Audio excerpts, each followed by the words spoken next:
They like to seek asylum in other countries to feel safe. Currently, there are thousands of Syrians that would like to take refuge in America, but they're also going to Europe and other countries as well.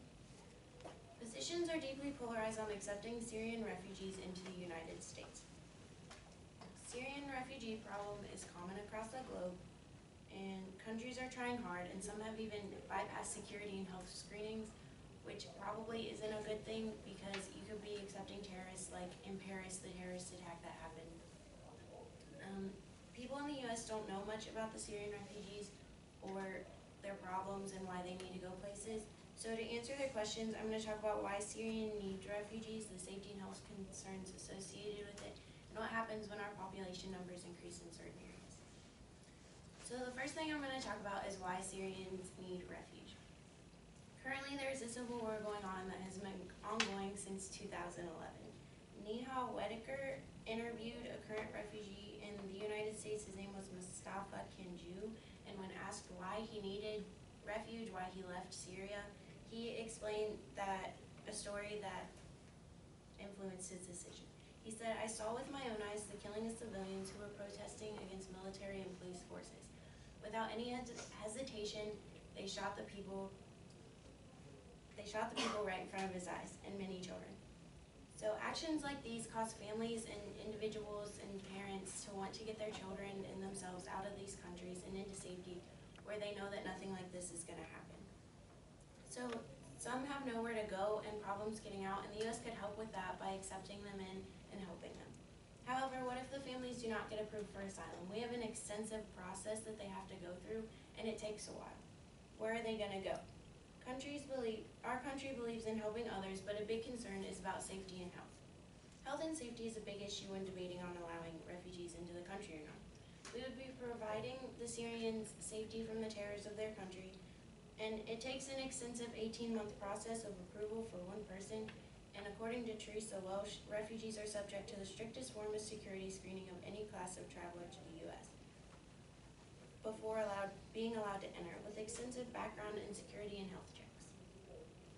And if they're injured or sick, we can bring them in and help them and give them the care that they need.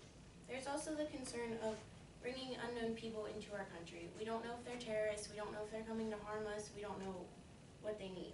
Many believe that the U.S. needs more barriers to ensure we're not letting terrorists in.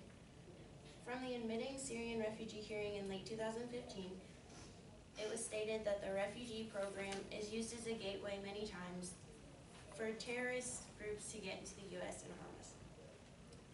There are also diseases that the U.S. is not immune to and that the Syrians are not immune to. So if you bring them in here, we could get sick or they could get sick depending on how it goes. So increasing the population numbers also increase the chance of getting these diseases. Bringing in refugees would boost our population numbers in many areas.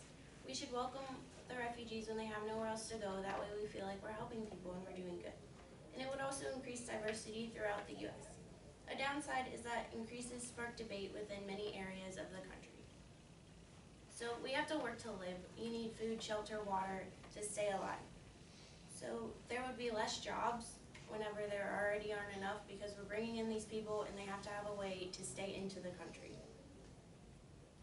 Teresa Welsh says that they work in low-skilled jobs. So like maintenance and stuff like that, they have to interview for the jobs as well as the other people, but is it fair? The refugees also get subsidized housing for a short amount of time, which subsidized housing is like low paying for houses to live in. But according to the National Alliance to End Homelessness, there was estimated approximately 564,708 homeless and on the street struggling to survive in 2015. So is it fair that we're bringing these Syrians into our country whenever we're not even helping our own people? In conclusion, with concerns about the civil war, health and safety, and the population increases, deciding on if we should allow them in and the number we should accept is a big deal. The U.S. has agreed to take in 10,000 refugees in 2016 despite the concerns of safety, and we've already almost met that number. The civil war rages on while the U.S. and other countries try to help as best they can. The Syrian refugee crisis is still a big problem across the globe, but the question still remains, should we let them take asylum in the U.S.?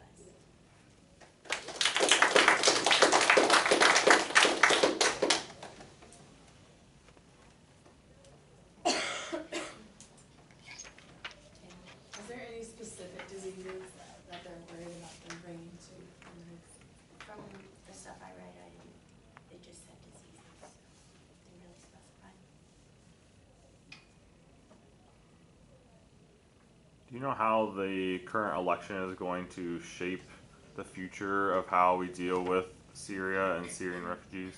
Well, I watched the debate last night, some of it, I just watched the part about the refugees, and both candidates said that they're gonna try hard to bring more refugees into the country and help them out, but I don't really know how that's gonna go, so. How long does the process take for them to like apply and like come over here? So they have to apply and it takes 18 months to get all those checks and stuff, and then we pay for them to come over, but eventually they have to pay back their plane ticket, so that's why they have to work. So. Is there like a rate of how many refugees are coming in each day or each year? I didn't read a specific rate. I know by April this year we didn't have very many in, but within the next 3 months we had almost met our quota, so. All right.